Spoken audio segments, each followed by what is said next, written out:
Welcome back, everyone. Sheepdog Smokey here, and we have a case of I called this.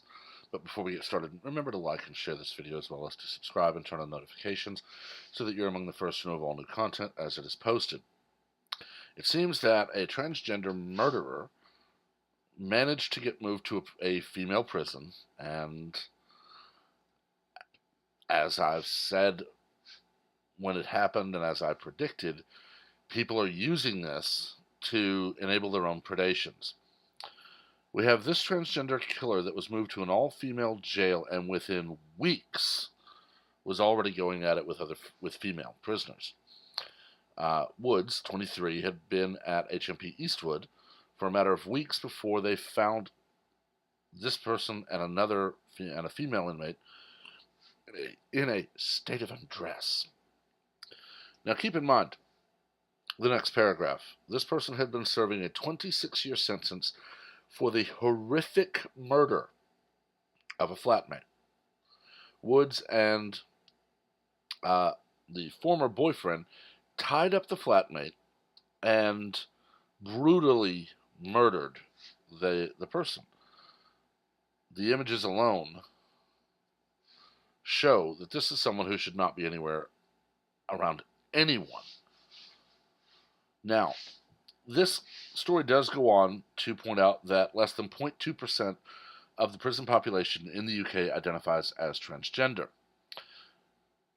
There are thought to be around 125 transgender prisoners in England and Wales.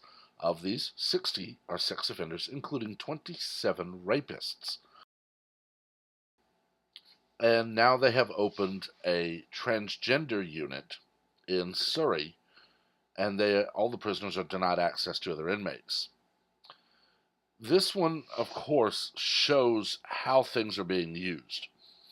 This person did not have, apparently, the certificate legitimizing their claim to be the opposite gender to their biological sex. But because this person said, I am transgender, the prison moved them and enabled them to prey on the women in that other unit. Now, this story doesn't go into great detail on whether or not this inmate was assaulting women, raping them, coercing them, or just they all wanted to do all this stuff. But I've worked as a jailer. Okay? Sex is denied.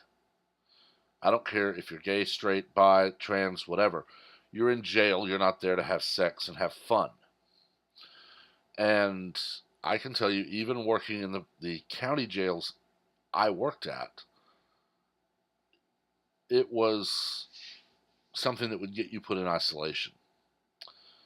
And we had officers who were fired and jailed for having sex with inmates. That's happened the world over. But this is now proof of something that many people have said for several years. We have people who will identify however they need to enable their perversions. This person who brutally murdered their flatmate, as the photos that I showed earlier show, they practiced it on a Barbie doll.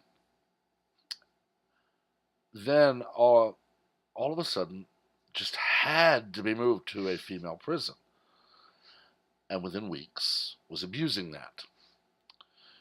I've talked about cases where transgenders are found photographing women and children in the dressing room or in the bathroom.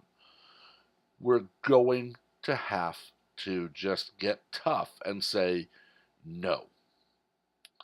I've advocated for a long time now, since this argument began, that changing rooms and restrooms be changed to single occupant only. Think about when you go somewhere like, I don't know, a Chicken Express or somewhere, a smaller fast food or restaurant chain, where when you walk in, you lock the bathroom door. This isn't the massive football stadium where the men's room can easily accommodate, 20, 30 guys at once. This isn't a honky-tonk bar where instead of urinals you have a trough and maybe a couple of toilets. This is the only solution. But you notice that when this is suggested, when it's suggested to basically have single occupant restrooms, or in the case of dressing rooms at schools or the like, you have a male dressing room, a female dressing room, a trans male dressing room, and a trans female dressing room. And the opposition to it is very telling. This story will probably end up back in the news with this person claiming their rights are being denied them because they are in a special unit for transgender inmates and are denied access to the other inmates in prison after they've proven to have abused the system. The opposition to it, when you say, okay, fine, you get a transgender bathroom where it's a single occupant restroom only. Well, no, that's just not right. I deserve to go to the restroom I want to. No, you don't. I've never heard such an idiotic argument. But we live in a world where now people have grown up and been, quote, educated, unquote, to believe their rights trump everyone else's. You need only look at the, quote unquote, protests all over the world, where as soon as a conservative begins to speak, people show up with megaphones and they begin literally just screaming to prevent anyone from hearing it. Or their signs are stolen, defaced, and destroyed, or they are assaulted. Meanwhile, this happens. When this can happen, when a murderer, a violent murderer, can be pandered to and basically given free rein to do whatever the hell they want in prison, this shows the system is broken. And I don't know what it's going to take. Were it me in charge of this situation, this person would never have been moved to the female prison. This person would have been put in isolation, single cell. And I would have been calling for a separate unit where all prisoners are housed in isolation for some time before this even was a possibility. And the mere mention of that and the opposition it sparks proves that this is not about equality or tolerance. This is about control. This person is sick, and they're gaming the system to get everything they want. And I guarantee, almost to a certainty, this person will be back in the news not too long from now, whining about their rights to be housed with women. And they need to be told in a very firm manner, no. I've wanted that simple thing to happen for a while.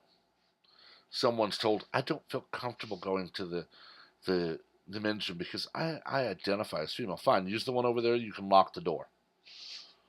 It's a single occupant. You get that one, you can lock the door so you're not around anyone that makes you feel uncomfortable.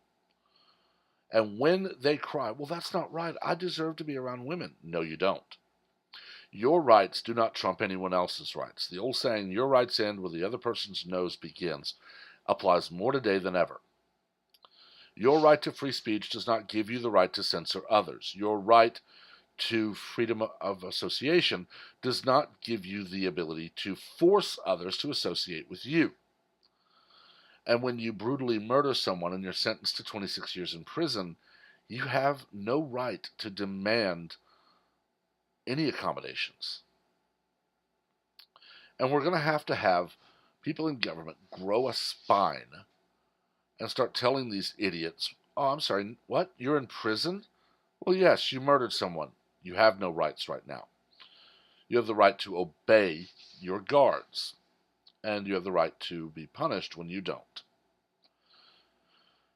And sadly, we're going to see spineless, gutless cowards in government continue to pander to these people until we're starting to see murders in prison on a scale never seen before.